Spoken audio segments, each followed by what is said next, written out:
Episode 601 to 610। अध्याय 601। अब से तुम्हारा नाम ऑप्टिमस होगा। विलियम और शिफॉन का मुकदमा समाप्त हो चुका था, लेकिन हाफेल्फ ने मुकदमे के मैदान को छोड़ने से इनकार कर दिया। वह और सिस्टम इस बात पर विचार करने में व्यस्त थे कि वे गंडम को सृष्टि के तल से चुपके से कैसे बाहर निकाल सकते हैं।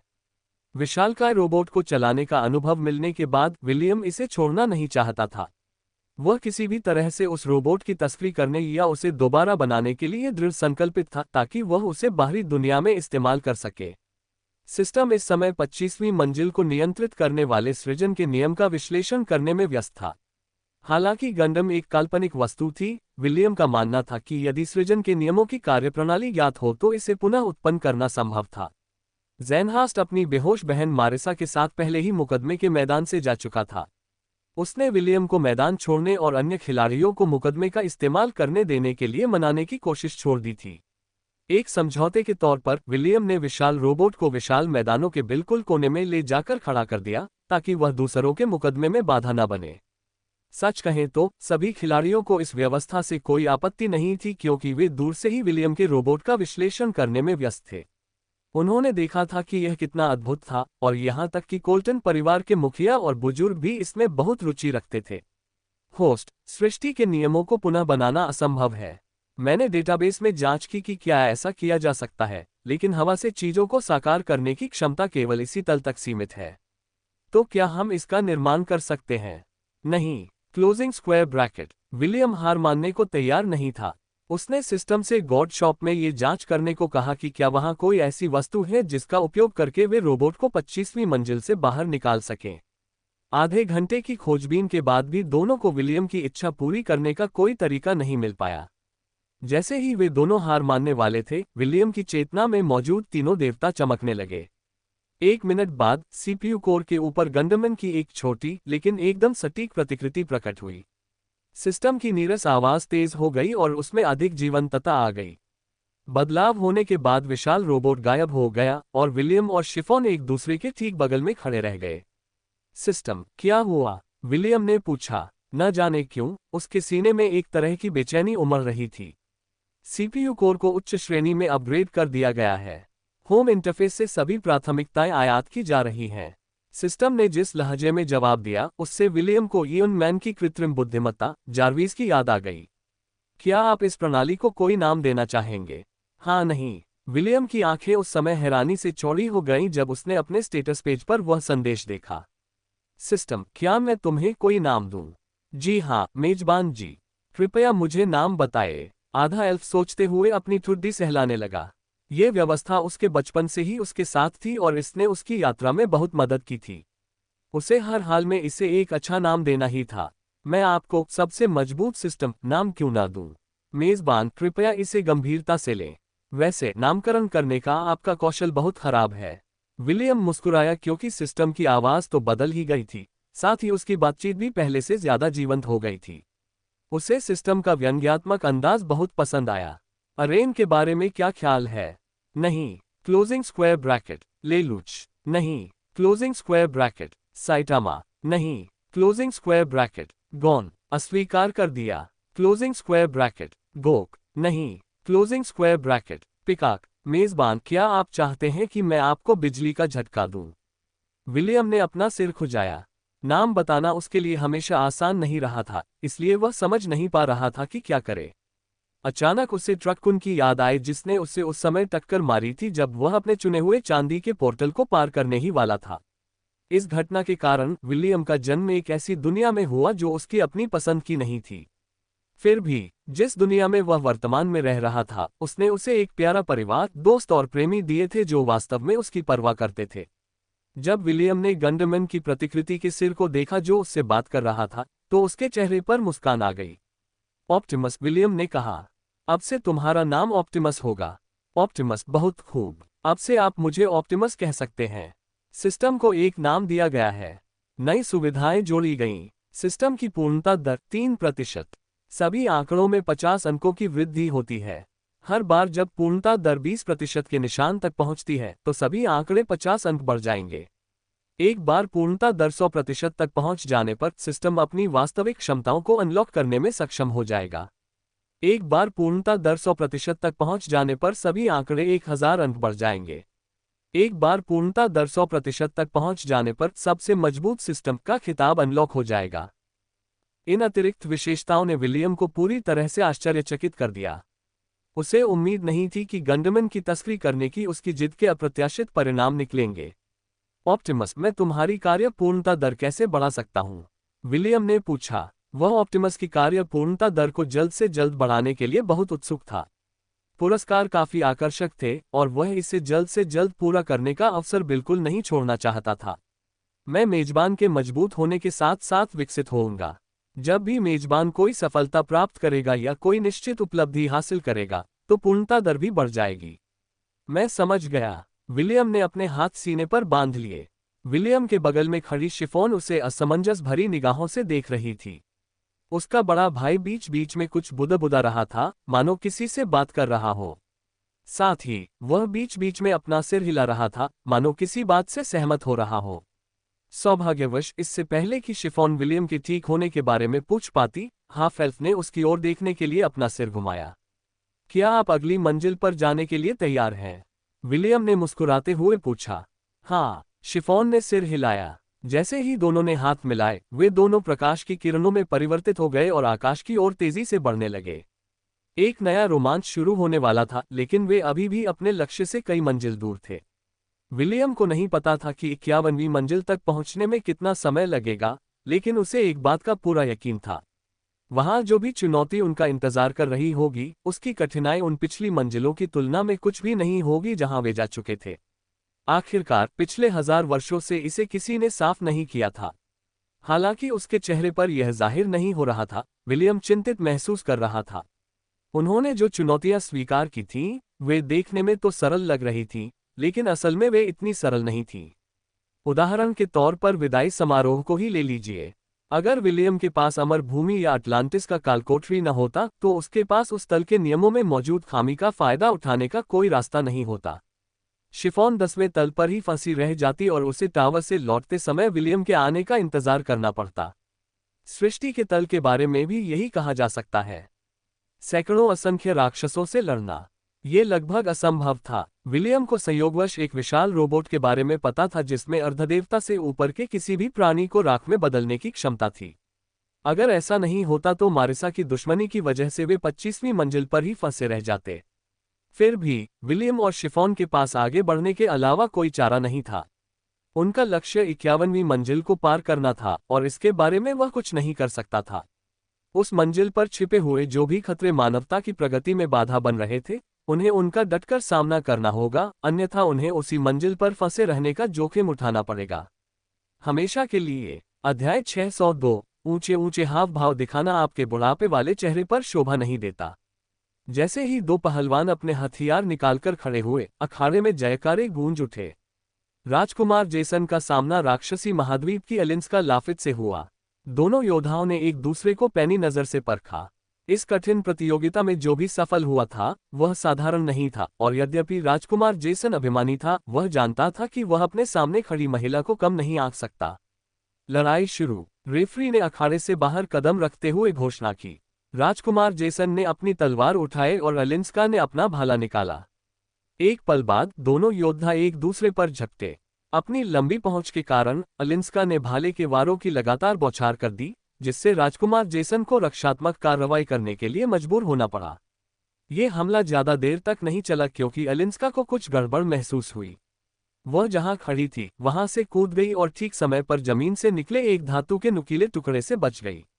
राजकुमार जेसन ने इस अवसर को नहीं गंवाया और उनके बीच की दूरी कम कर दी। वह वेंडी की तरह ही धातु जादू में माहिर था, लेकिन उसकी तकनीक विलियम की प्रेमिका से कहीं अधिक परिष्कृत थी। एलिंस्का को अपनी स्थिति पुनः प्राप्त करने से रोकने के लिए कई धातु के भाले हवा में प्रकट हुए और उसकी ओर उड़ गए। राक्षसी स्त्री ने भाला घुमाते हुए तिरस्कारपूर्ण मुस्कान बिखेरी और एक बैंगनी रंग का अवरोध उत्पन्न कर दिया। धातु के भालों ने उस अवरोध पर प्रहार किया, लेकिन कोई लाभ नहीं हुआ। ये तो राजकुमार जेसन द्वारा रचा गया एक छलावा मात्र था। जैसे ही वह प्रहार की सीमा में आया, राजकुमार ने अपनी जादुई शक्ति को सक्रिय किया और अवरोध को काट डाला। पहले तो कई लोगों को लगा कि यह एक व्यर्थ प्रयास है, लेकिन जैसे ही तलवार अवरोध को छुई, वह ऐसे पार हो गई मानो अवरोध मौजूद ही न हो। अलेनस्का को घटनाक्रम की उम्मीद नहीं थी और उसने जल्दबाजी में हमले को रोकने की कोशिश की, लेकिन तब तक बहुत देर हो चुकी थी। चीखते हुए राजकुमार जेसन ने राक्षसी स्त्री का हाथ काट दिया, जबकि वह चीखने से बचने के लिए अपने होंठ काट रही थी। उसने खुद को एक तरफ झुका लिया और अपने बाएं हाथ का बलिदान दे दिया ताकि उस घातक वार से बच सके जो उसके शरीर को 2 हिस्सों में काट देने वाला था। राजकुमार जेसन एक और हमला करने ही वाला था, लेकिन कुछ अप्रत्याशित घटित हुआ। जिस भुजा को उसने अभी अभी काटा था वह उसके दाहिने कंधे में घुस गई, जिससे उसकी गति रुक गई। अलेनस्का चीखी और राजकुमार जेसन की छाती में भाला घोंपकर उसके दिल को नष्ट करने के इरादे से अपना भाला आगे बढ़ाया। राजसी सिंहासन पर बैठी राजकुमारी वेनेसा ने अपनी आंखें ढक लीं और उसके होठों से एक सिसकी निकल गई। वह अपने प्रियतम की उस राक्षसी स्त्री के हाथों हुई अप्रत्याशित मृत्यु को देखने की हिम्मत नहीं कर पा रही थी, जिसे वह लगभग मृत मान चुकी थी।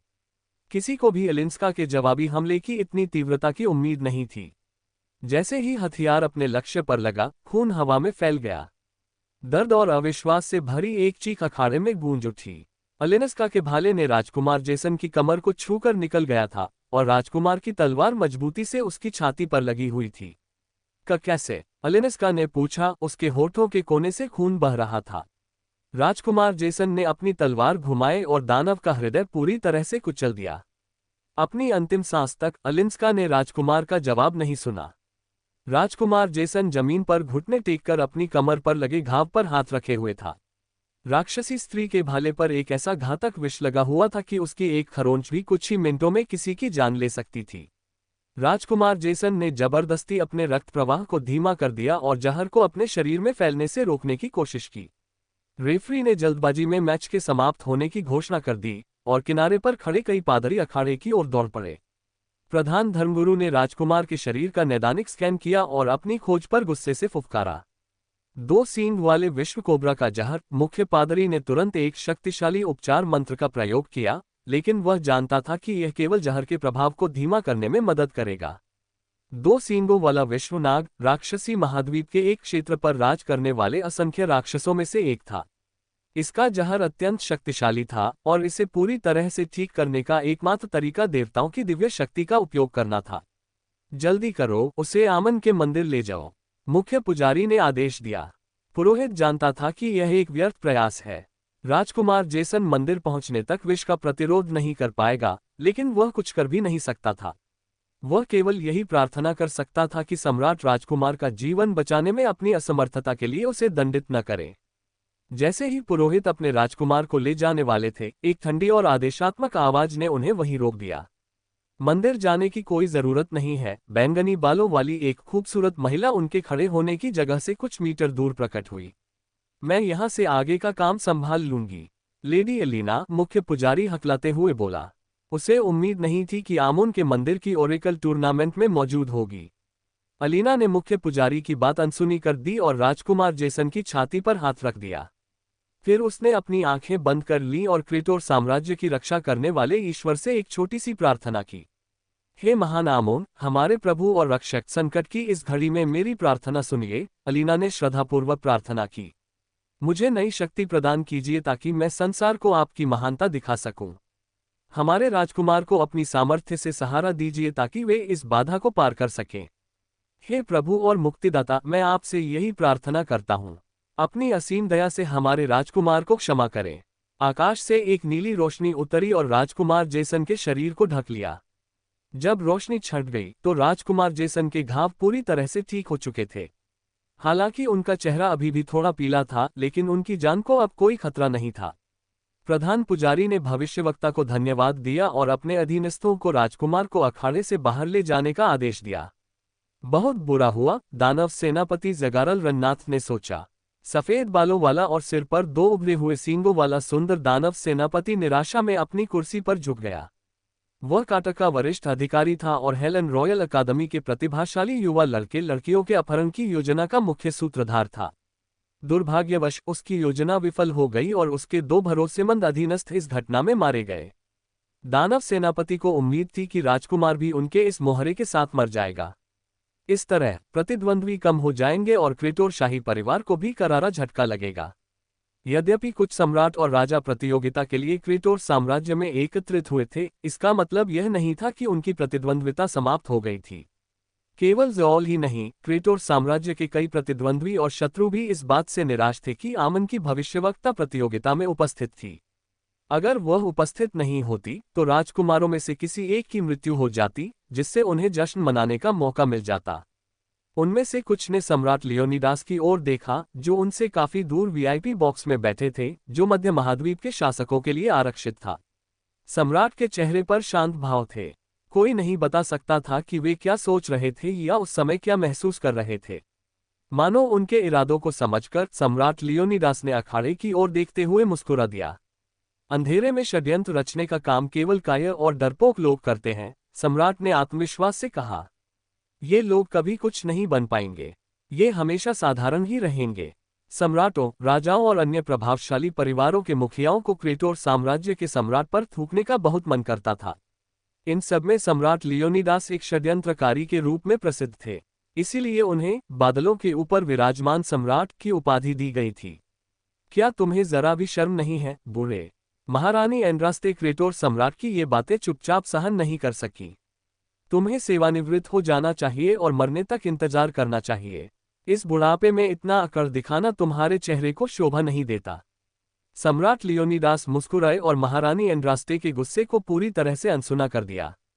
उनके पास बैठे सम्राटों में अमेजन महारानी उन गिने चुने लोगों में से एक थी जो खुलेआम इस तरह उनकी आलोचना कर सकती थी। आखिरकार दोनों ने जवानी में एक साथ रोमांचक यात्राएं की थीं। उन्होंने कई रोमांटिक रातें भी साथ बिताई थीं। ये बेहद दुर्भाग्यपूर्ण था कि उनका रिश्ता फलदायी नहीं हो सका। ये सम्राट लियोनिडास के अफसोसों में से एक था। यही बात महारानी एंड्रास्ते के बारे में भी कही जा सकती है, जिनके मन में उस व्यक्ति के लिए अभी भी कुछ लगाव बाकी था जिसने उनके जीवन के सारे सुख छीन लिए थे। काश उनके बीच एक संतान होती तो उनके रिश्ते में दूरियां न आती, क्योंकि वे अपने अपने साम्राज्यों पर शासन करने के लिए अलग हो गए थे। अध्याय 603 राजकुमार मैक्सिमिलियन का अप्रत्याशित कदम।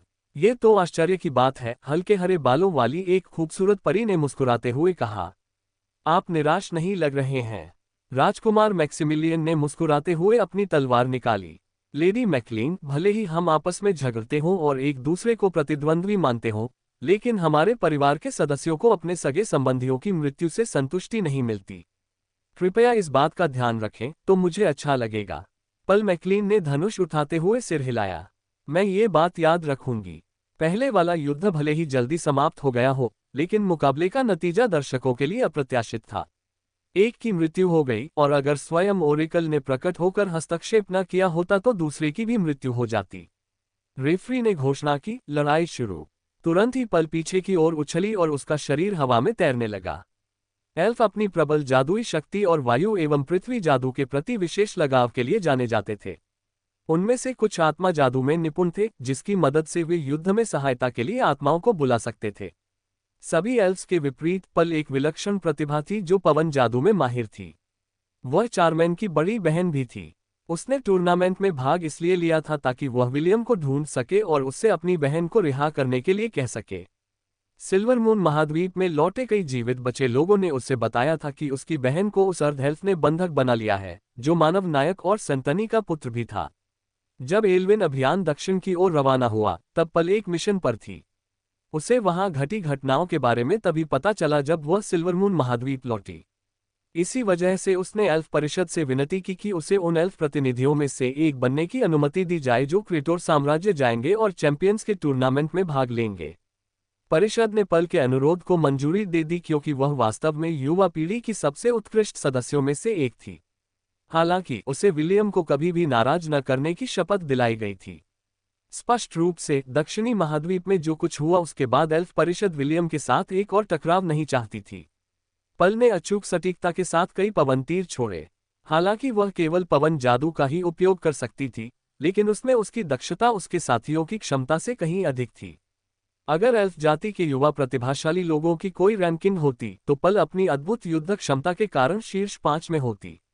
राजकुमार मैक्सिमिलियन का चेहरा शांत बना रहा क्योंकि वह विभिन्न दिशाओं से आ रहे हमलों से बचते रहे। एल्फ की सुंदरी एक जगह नहीं रुकी और अखाड़े में चारों ओर उड़ती रही, बेरहम तीरों की बौछार करती रही। राजकुमार ने हमलों से बचते हुए उन हमलों को भी रोक दिया जिनसे वह बच नहीं सका। लड़ाई शुरू हुए अभी सिर्फ 2 मिनट ही हुए थे कि अचानक कुछ अप्रत्याशित घटित हुआ। ठीक है, तुम अच्छे हो, राजकुमार मैक्सिमिलियन ने अपने सिर की ओर आ रहे तीर से बचते हुए कहा। मैं हार मानता हूं। अखाड़े में उछल कूद कर रही पल जमीन पर उतरते ही अपना संतुलन लगभग खो बैठी। वह मन ही मन एक ऐसे शक्तिशाली हमले की तैयारी कर रही थी जो एक बार शुरू होने पर अखाड़े के आधे हिस्से को नष्ट कर सकता था। हालांकि इससे पहले कि वह अपनी योजना पूरी कर पाती, क्रेटोर राजकुमार ने पहले ही आत्मसमर्पण कर दिया था, जिससे उसके दिल में एक जटिल भावना पैदा हो गई। रेफरी ने राजकुमार मैक्सिमिलियन से पुष्टि के लिए पूछा, क्या आप वाकई आत्मसमर्पण करना चाहते हैं? राजकुमार ने सिर हिलाकर सहमति जताई। जी हाँ, मैं यह मैच हार स्वीकार करता हूँ। ये लेडी मैकलीन की जीत है। राजकुमार मैक्सिमिलियन ने अखाड़े से जाने से पहले उस खूबसूरत एल्फ को एक संक्षिप्त इशारा किया। क्रेटोर साम्राज्य के नागरिकों ने अपने राजकुमार के आत्मसमर्पण पर कोई प्रतिक्रिया नहीं दी, लेकिन विदेशी मेहमान ये समझने में असमर्थ थे कि राजकुमार मैक्सिमिलियन ने मुकाबले से क्यों हाथ खींच लिया। कुछ मिनट बाद प्रिंस मैक्सिमिलियन क्रेटोर शाही परिवार के लिए आरक्षित वीआईपी बॉक्स में दिखाई दिए। ऐसा लगता है कि तुम्हारी मुलाकात किसी बहुत ही ताकतवर व्यक्ति से हुई है, चचेरी बहन, राजकुमारी वेनेसा ने मजाक भरे लहजे में कहा। राजकुमार मैक्सिमिलियन मुस्कुराए और उस लड़की के बगल में बैठ गए जिसे 10 साल की उम्र से ही राजकुमार जेसन पर क्रश था। क्रेटोर शाही परिवार में रिश्तेदारों से शादी करना एक आम प्रथा थी, इसलिए राजकुमारी वेनेसा को राजकुमार जेसन के प्रति प्रेम जताने से किसी ने नहीं रोका। दुर्भाग्य से जिससे वह प्यार करती थी, वह उसमें कोई खास दिलचस्पी नहीं दिखाता था। हालांकि वे सामान्य रूप से बात कर सकते थे और एक दूसरे के साथ कुछ समय अकेले भी बिताते थे, लेकिन क्रेटोर साम्राज्य के 5वें राजकुमार ने कभी भी ऐसा कुछ नहीं कहा, किया या संकेत नहीं दिया जिससे राजकुमारी वेनेसा का आकर्षण और बढ़ सके। फिर भी राजकुमारी को विश्वास था कि जब तक वह धैर्य और दृढ़ता बनाए रखेगी, उसकी भावनाएं उसके प्रिय तक पहुंच जाएंगी और वह बदले में उसके प्रति उमड़ती भावनाओं को व्यक्त करेगा। हाँ, वह वाकई बहुत ताकतवर है, राजकुमार मैक्सिमिलियन ने जवाब दिया। अगर मैं वहां आधा मिनट भी और रुका रहता तो मेरी मौत निश्चित थी। उस कमीनी का इरादा था कि वह मुझे अपने साथ अखाड़े का आधा हिस्सा ले जाए। वीआईपी बॉक्स में पल को खुलेआम कोसते हुए प्रिंस मैक्सिमिलियन का विद्वतापूर्ण मुखौटा गायब हो गया।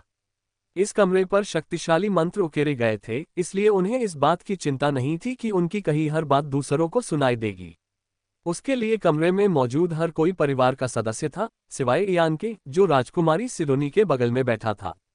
फिर भी उसे विश्वास था कि विलियम का दरबारी ऐसा व्यक्ति था जो क्रेटोर परिवार के रहस्यों के बारे में चुप रह सकता था।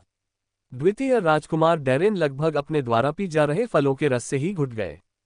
कई लोग मानते थे कि राजकुमार मैक्सिमिलियन एक कुशल योद्धा थे, लेकिन सच्चाई ये थी कि वे एक विद्वान से कहीं अधिक थे। अन्य राजकुमार और राजकुमारियां भी अपने चचेरे भाई की बातों से चिंतित हो गए, क्योंकि वे जानते थे कि उनमें सबसे बड़े को बहाने बनाना पसंद नहीं था।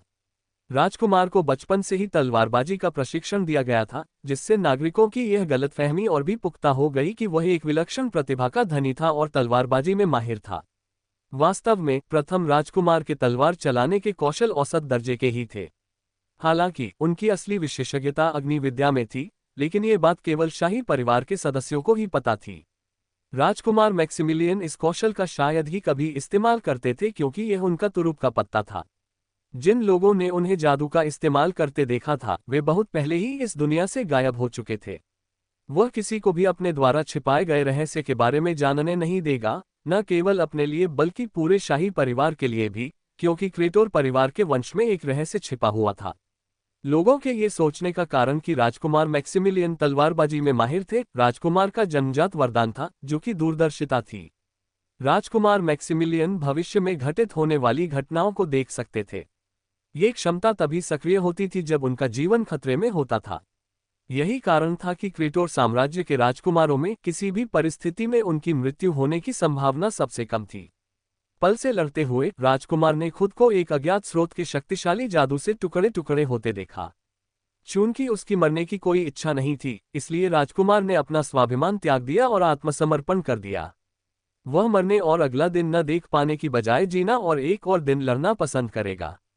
ये निर्णय लेना बहुत आसान था और राजकुमार मैक्सिमिलियन ने सबसे उपयुक्त विकल्प चुना जो उनके जीवन की गारंटी देगा। इसके साथ ही ब्रैकेट ए के भीतर की लड़ाइयां लगभग समाप्त हो चुकी थीं। सम्राट लियोनिडास अपने पोते की प्रतिभा से भलीभांति परिचित थे, इसलिए जब उसने आत्मसमर्पण करने का निर्णय लिया तो उन्होंने उसे फटकारा नहीं। अंततः केवल एक राजकुमार ही अगले दौर में जाएगा, इसलिए राजकुमार मैक्सिमिलियन की जीत या हार का कोई महत्व नहीं था। हालांकि पिछला मुकाबला थोड़ा फीका रहा, लेकिन इसके बारे में कोई कुछ नहीं कर सकता था। अगले दिन मैचों का अगला दौर होगा और ब्रैकेट बी की बारी होगी सुर्खियों में आने की। राजकुमारी सिडोनी और इयान भी उन लड़ाइयों के परिणाम देखने के लिए बहुत उत्सुक थे।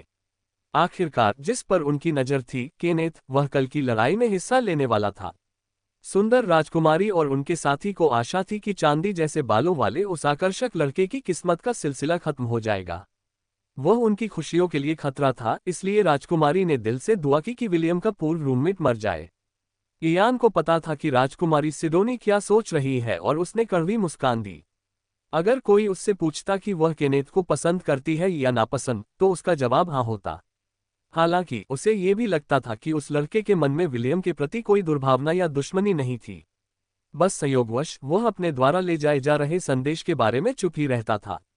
काश केनेथ ने वे शब्द कहे होते जो वे सुनना चाहती थीं, तो दोनों महिलाएं शायद विलियम को व्यक्तिगत रूप से अपना संदेश देने की अनुमति देने में बहुत खुश होती, जो बेबीलोन के टावर की मंजिलों को चुनौती देने में व्यस्त था।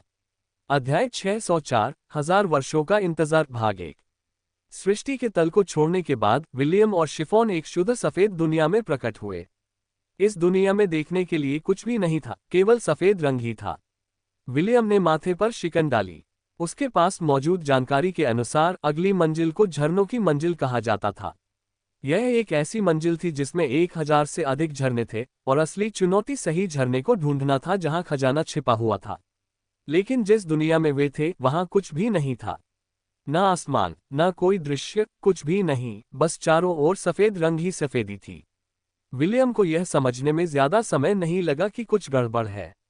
उसने शिफॉन को अपने करीब खींच लिया और अपने आसपास का जायजा लिया। वह अप्रत्याशित आश्चर्यों में नहीं फंसना चाहता था, खासकर बेबीलोन के टावर के रक्षकों से मिलने वाले आश्चर्यों में। शिफॉन अपने बड़े भाई की बाहों से लिपटी हुई थी और आसपास का जायजा ले रही थी। उसे साफ तौर पर महसूस हो रहा था कि कुछ गड़बड़ है, लेकिन उसे पता नहीं था कि क्या गड़बड़ है। 2 मिनट तक सन्नाटा छाया रहा, फिर उनके सिर के ऊपर का क्षेत्र खुल गया। जैसे कोई डिब्बा खोला गया हो, वैसे ही उन्हें नीला आकाश दिखाई दिया। उस शुद्ध सफेद दुनिया के किनारे भी ढह गए और चारों ओर से उन प्राणियों को घेर लिया जो उन दोनों किशोरों के चारों ओर मौजूद थे। वे हर आकार और प्रकार के थे और उनमें से कुछ देखने में बिल्कुल अजनबी लगते थे। जब दोनों ने आसपास देखा तो उन्हें 2 जाने पहचाने चेहरे दिखाई दिए। जोड ने विलियम को ऐसे देखा मानो उस आधे एल्फ ने उसे लाखों सोने के सिक्के उधार दिए हों। दूसरी ओर उगवेई के चेहरे पर मुस्कान थी। उसने विलियम और शिफॉन को हाथ हिलाकर अभिवादन भी किया और गुलाबी बालों वाली लड़की ने भी जवाब में हाथ हिलाया। जैसे ही पहेली का आखिरी टुकड़ा अपनी जगह पर आ गया, विलियम को आखिरकार समझ आ गया कि उनके चारों ओर मौजूद ये प्राणी कौन थे। वे बेबीलोन के संरक्षक हैं, विलियम ने सोचा। सही। विलियम के सामने एक जेलीफिश जैसी दिखने वाली आकृति तैर रही थी। उसका सिर बैंगनी रंग का था, जबकि उसकी तंतुओं में इंद्रधनुष के रंग थे। मुझे अपना परिचय देने दीजिए, जेलीफिश ने शांत और मधुर स्वर में कहा। मेरा नाम जेलीबेल है और मैं बेबीलोन के 50वें तल की रक्षक हूँ। विलियम ने सहमति में सिर हिलाया। मैं विलियम हूँ और मेरे बगल में खड़ी ये लड़की शिफॉन है। मुझे पता है, जेलीबेल ने जवाब दिया। उगवे ने आप दोनों के बारे में हमें पहले ही थोड़ा बहुत बता दिया था। विलियम, मुझे बताओ, इस टावर पर चढ़ने का तुम्हारा क्या कारण है? गार्डियंस ने विलियम को गंभीर भाव से देखा। वे जो कर रहे थे वह टावर के नियमों के विरुद्ध था। हालांकि उगवे की कहानी सुनने के बाद उन सभी ने मिलकर एक संयुक्त निर्णय लिया। वह संयुक्त निर्णय क्या है? विलियम से गंभीर बातचीत करने और टावर पर चढ़ने का उसका असली कारण जानने के लिए जेलीबेल को बुलाया गया था। जेलीबेल में किसी के भी मन और हृदय को पढ़ने की शक्ति थी। पूछताछ के मामले में उसका कोई मुकाबला नहीं था। उसे बस इतना करना था कि अपने इंद्रधनुषी रंग के टेंटिकल्स में से एक का इस्तेमाल करके विलियम के दिमाग से सीधे जवाब निकलवा ले। हालांकि चूंकि वे जो कर रहे थे वह गैरकानूनी था, इसलिए उसने शांतिपूर्ण तरीका अपनाने का फैसला किया और बातचीत से ही संतुष्ट हो गया। ये पहली बार था कि 50वीं मंजिल से नीचे के सभी गार्डियन किसी खिलाड़ी को अपने क्षेत्र में लाए थे, और शायद इसके बाद ऐसा कोई उदाहरण नहीं होगा। मैं टावर में 51वीं मंजिल को खाली करने के इरादे से आया था, विलियम ने जवाब दिया। और तुम इसे क्यों साफ करना चाहते हो? जेलीबेल ने पूछा। तुम पहले से ही जानते हो कि पिछले 1000 वर्षों में कोई भी इसे साफ नहीं कर पाया है, फिर भी तुम इसे साफ करना चाहते हो। क्या तुम्हें पता है कि कितने लोग इस फर्श को चुनौती देने आए हैं? ये लोग तुमसे ज्यादा ताकतवर हैं। हमारी नज़र में आप महज एक असाधारण युवक हैं, बस इतना ही। बेशक आप मेरी मंजिल तक पहुंच सकते हैं, लेकिन आपके लिए 51वीं मंजिल तक पहुंचना नामुमकिन है। विलियम मुस्कुराया। उसे समझ नहीं आ रहा था कि 50वीं मंजिल का रक्षक उससे ये सब बातें क्यों बता रहा है। उसके विचार में रक्षकों को तटस्थ रहना चाहिए और खिलाड़ियों की इच्छाओं में दखल नहीं देना चाहिए। हालांकि अभी उन्होंने विलियम और शिफॉन का अपहरण कर लिया है। इसका क्या मतलब हो सकता है? इसका मतलब था कि मामला इतना आसान नहीं था। हालांकि जेलीबेल विलियम को डांटती हुई लग रही थी, लेकिन उसके लहजे में कोई दुर्भावना या शत्रुता नहीं थी। विलियम ने कहा, इससे कोई फर्क नहीं पड़ता कि मैं 51वीं मंजिल पार कर पाऊंगा या नहीं। असल बात तो यही है कि यहां आने का मेरा मकसद शैतानों की मंजिल पर जाकर उस पर विजय प्राप्त करना है। तुम्हारा यह आत्मविश्वास कहां से आ रहा है? क्या तुम अपनी 10 लाख सैनिकों वाली गोबलिन सेना का इस्तेमाल अपने लिए रास्ता बनाने के लिए करने की सोच रहे हो? जेलीबेल ने मजाकिया लहजे में पूछा। कई गार्डियन भी हंस पड़े। सच तो यह है कि उन्हें भी नहीं पता था कि 51वीं मंजिल पर क्या है। पहली मंजिल से लेकर 50वीं मंजिल तक को चैलेंजर फ्लो कहा जाता था। 51वीं से लेकर 100वीं मंजिल तक को अभिजात वर्ग की मंजिल कहा जाता था। चैलेंजर्स के संरक्षक और एलीट वर्ग के तलों के संरक्षक अलग अलग स्तरों में विभाजित थे। उनमें से कोई भी एक दूसरे से बातचीत नहीं कर सकता था। इसी वजह से गार्डियंस को यह नहीं पता था कि 51वीं मंजिल पर किस तरह की चुनौती मौजूद है जिसने मानवता को टावर के शिखर तक पहुंचने से रोक दिया था। सच कहें तो गार्डियंस ये जानना चाहते थे कि दूसरी तरफ क्या है। इस तरह उन्हें पता चल जाएगा कि अतीत में कोई भी सफल क्यों नहीं हुआ था। फिलहाल किसी की भी हिम्मत नहीं थी कि वह 51वीं मंजिल तक चढ़ सके। उनमें से अधिकांश केवल 50वीं मंजिल तक पहुंचना चाहते थे और गार्डियंस ने मानवता से पहले ही उम्मीद छोड़ दी थी। लेकिन विलियम आया। अगर वह सिर्फ टावर पर चढ़ना चाहता तो ठीक था, लेकिन वह 51वीं मंजिल तक पहुंचने और उसे पार करने के इरादे से टावर पर चढ़ रहा था। गार्जियंस के लिए यह अच्छी खबर थी क्योंकि वे आखिरकार विलियम को अपनी आंख बनाकर उस पर्दे के दूसरी तरफ की सच्चाई देख सकते थे जिसे भेदने में उनकी सत्ता भी नाकाम रही थी। फिर भी उन्हें पहले ये जानना होगा कि क्या हाफ एल्फ सचमुच टावर पर चढ़ने को लेकर गंभीर था या वह सिर्फ उनकी नज़रों में खुद को अच्छा दिखाने के लिए बकवास कर रहा था। मुझे नहीं पता कि आप मुझे यहाँ क्यों लाए हैं और मुझे इसकी परवाह भी नहीं है, विलियम ने शिफॉन का हाथ कसकर पकड़ते हुए कहा। टावर में मौजूद हर किसी की तरह मैं भी अपने निजी कारणों से इस पर चढ़ रहा हूँ। मैं आप सभी से विनम्रतापूर्वक निवेदन करता हूँ कि हमें अगली मंजिल पर जाने दें। कई लोगों की जान मेरे इस मिशन पर निर्भर है। जेलीबेल विलियम के पास तैरती हुई आए और उसने अपना टेंटेकल उसके माथे की ओर बढ़ाया। हिलो मत, जेलीबेल ने आदेश दिया। अगर तुम सहयोग करोगे तो हम तुम्हें बिना नुकसान पहुंचाए जाने देंगे, लेकिन अगर तुमने विरोध किया तो तुम हमेशा के लिए यही रहोगे। हालांकि गार्जियन का लहजा अभी भी सभ्य था, लेकिन उसके द्वारा फैलाई गई आभा किसी भी विरोध को स्वीकार नहीं करती थी। जेलीबेल ने अपने टेंटेकल का सिरा विलियम के माथे पर दबाया। उसे इस बात की परवाह नहीं थी कि हाफ एल्फ सहयोग करना चाहता है या नहीं। 50वीं मंजिल के रक्षक को सिर्फ एक ही बात जाननी थी। वह जानना चाहता था कि क्या विलियम में सचमुच वह क्षमता है जिससे वह पिछले 1000 वर्षों से चली आ रही उस ऊब को समाप्त कर सके। अध्याय 605 1000 वर्षों का इंतजार भाग 2। जैसे ही टेंटिकल ने विलियम के माथे को छुआ, जेलीबेल को घोर अंधकार का संसार दिखाई दिया। उसने मुड़कर अपने आसपास देखा, लेकिन अंधेरे के सिवा कुछ भी दिखाई नहीं दे रहा था। दूसरों की निजता में दखल देना अच्छी बात नहीं है। जेलीबेल के कानों तक एक कोमल और शरारती स्वर पहुंचा जिससे वह तुरंत पीछे मुड़ी। अंधेरा धीरे धीरे छंटने लगा और एक सिंहासन प्रकट हुआ जो उस दुनिया की तरह ही काला था जिसमें वह स्थित था। सिंहासन पर एक अलौकिक सुंदरता वाली महिला बैठी थी जो जेलीबेल को मनोरंजक ढंग से देख रही थी। 50वीं मंजिल का रक्षक उस शख्स की पहचान जान जाने पर कांप उठा। सिंहासन पर बैठी वह खूबसूरत महिला ऐसी थी जिसे वह किसी भी कीमत पर नाराज नहीं कर सकता था। वापस जाओ रक्षक, उस खूबसूरत महिला ने आदेश दिया। तुमने अपनी हदें पार कर दी हैं। मुझे कीड़े मकोड़ों का मेरी संपत्ति पर हाथ लगाना पसंद नहीं है। मुझे माफ कर दीजिए, जेलीबेल ने हकलाते हुए कहा और जल्दी से कनेक्शन काट दिया। योजक चिन्ह। जेली बेल ने टेंटेकल को विलियम के माथे से बस कुछ सेकंड के लिए ही छुआ था कि उसे खींच लिया। जेलीफिश का शरीर अनियंत्रित रूप से कांप उठा, मानो उसे बिजली का झटका लगा हो। एक क्षण बाद जेलीबेल जमीन पर ऐसे गिर पड़ी जैसे हवा में तैरने की उसकी क्षमता खत्म हो गई हो। संरक्षक घबरा गए और जेलीबेल के करीबी दोस्त उसकी हालत देखने के लिए दौड़े। करीब से देखने पर उन्हें पता चला कि जेलीफिश बेहोश हो गई थी। उगवे बेहोश जेलीफिश की ओर बढ़ा और मंत्र जपते हुए बार बार अपने पैर से उसके सिर पर थपथपाने लगा। 1 मिनट बीत गया और जेलीफिश की तंतु हिलने लगी। उसे होश आ गया था, लेकिन उसका शरीर अभी भी रुक रुक कर कांप रहा था। विलियम ने उलझन भरे भाव से गार्जियन की ओर देखा। इससे पहले जब टेंटिकल ने उसके माथे को छुआ तो उसे अपने शरीर में एक झटका सा लगा। उसके बाद जेलीबेल ने जल्दी से अपना टेंटिकल पीछे खींच लिया और बेहोश हो गई। घटनास्थल पर मौजूद रक्षकों ने भौहें चढ़ा ली, क्योंकि उन्हें समझ नहीं आ रहा था कि क्या हो रहा है। उन्होंने जेलीबेल को विलियम से संवाद करने के लिए अपना दूत चुना, क्योंकि उन्हें जेलीबेल की क्षमता पर भरोसा था कि वह मामले की तह तक पहुंच जाएगी। उन्होंने कभी सोचा भी नहीं था कि बेबीलोन के सबसे शक्तिशाली रक्षकों में से एक लाल बालों वाले किशोर के माथे को छूने मात्र से बेहोश हो जाएगा। तुम, जेलीबेल ने कांपते हुए अपनी एक सूंड विलियम की ओर इशारा की। तुम्हें किसी भगवान ने यहां भेजा है? जी हाँ, विलियम ने उत्तर दिया। मुझे एक देवता ने बेबीलोन की 51वीं मंजिल को खाली कराने के लिए भेजा है। यदि आप मुझे बिना किसी नुकसान के अगली मंजिल पर जाने की अनुमति दे तो मैं आपका बहुत आभारी रहूंगा। विलियम और जेलीबेल को यह नहीं पता था कि वे दो अलग अलग देवताओं की बात कर रहे थे। हाफ एल्फामुन की बात कर रहा था, जबकि जेलीबेल उस आदिम देवी की बात कर रही थी जिसे उसने कुछ मिनट पहले देखा था। तो बात यह है, जेलीबेल का शरीर धीरे धीरे हवा में तैरने लगा।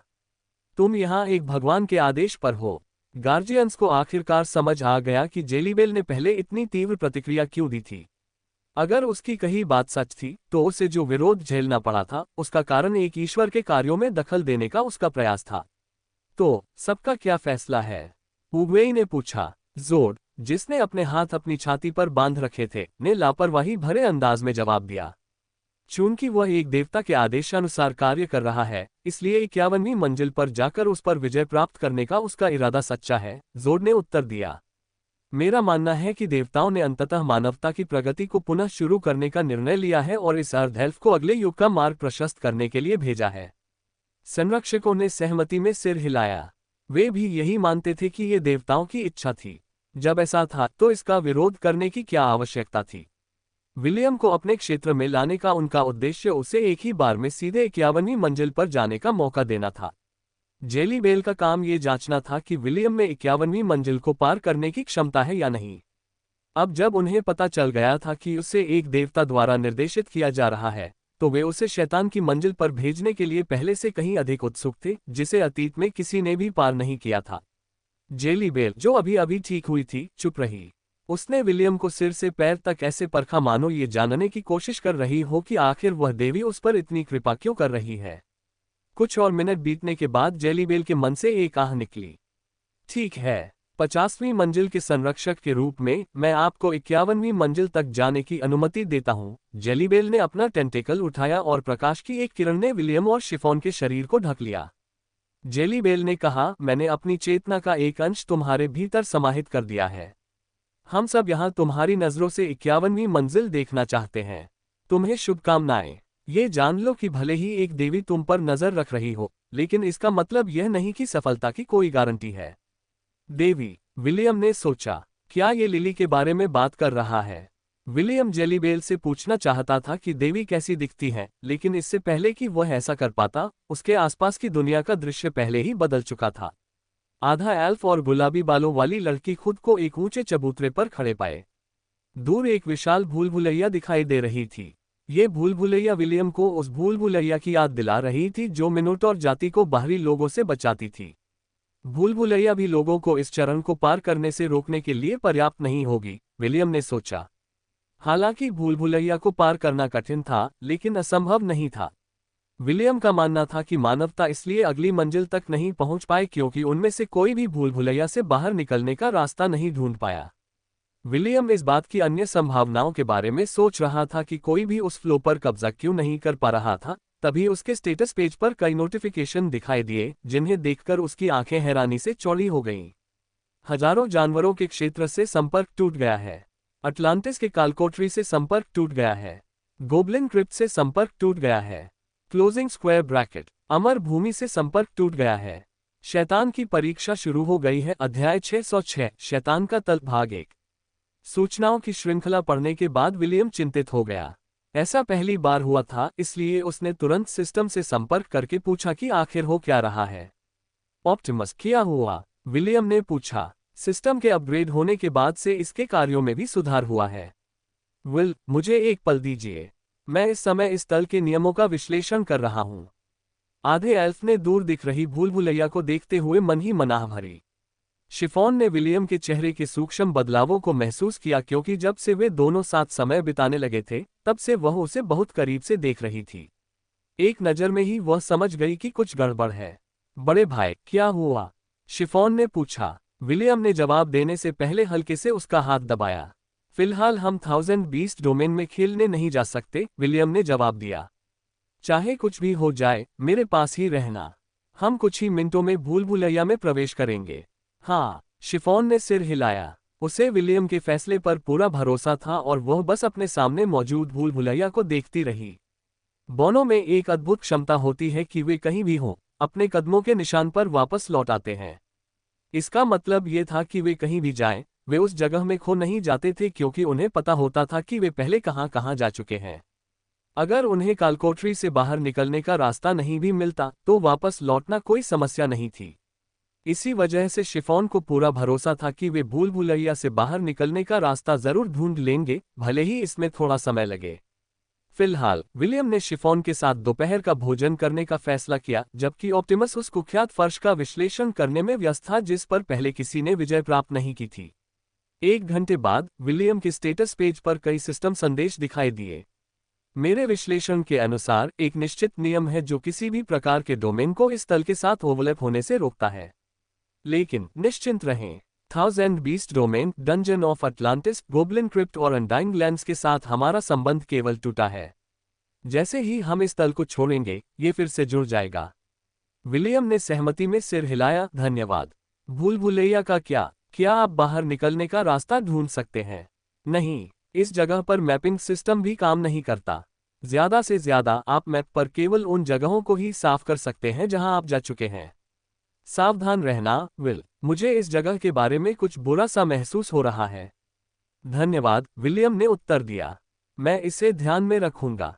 ऑप्टिमस के याद दिलाने के बिना भी विलियम ने इस मामले को गंभीरता से लेने का फैसला कर लिया था। यह पहली बार नहीं था कि उसके डोमेन को टावर के किसी नियम द्वारा अवरुद्ध किया गया था। पार्टिंग फ्लो में भी इसी तरह के नियम थे जो दूसरों को अगले फ्लो पर जाने के लिए किसी डोमेन में छिपने से रोकते थे। यदि अमर भूमि अपने नियमों के एक अलग समूह द्वारा शासित न होती तो विलियम के अगली मंजिल पर चढ़ने पर शिफॉन शायद वहीं छूट जाती। खाना खाने के बाद विलियम और शिफॉन भूल भुलैया के प्रवेश द्वार के अंदर चले गए। कुछ देर चलने के बाद वे अपने पहले चौराहे पर पहुंचे। चलिए पहले दाईं ओर चलते हैं, विलियम ने कहा।